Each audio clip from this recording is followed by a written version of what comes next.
Bakit tayo takot sa ghost? Una, nakakatakot yung feeling na ma-reject tayo.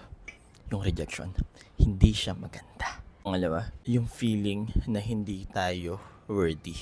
Nararamdaman natin na worthless tayo kapag iniiwanan tayo ng ibang tao without explanation. May tendency pa tayo na sisihin natin yung mga sarili natin kahit na yung may kasalanan naman talaga ay yung animal na biglang ghost sa atin. Pangatlo, nakatakot yung pang-ghost dahil ang hirap mag-move on. Hindi natin alam kung kailan tayo mag-move on. Hindi natin alam kung may hinihintay pa ba tayo, kung babalik pa ba tong aswang na to. And of course, nakatakot ang pang-ghost dahil ito ay maaaring mag-develop ng trust issues. Malamang maapektuhan nito yung capacity natin magtiwala sa sunod na relationship ng mga taong papasok sa ating mga buhay. So, anong pwedeng gawin after mag-ghost? Ipatawas sila? Most likely hindi.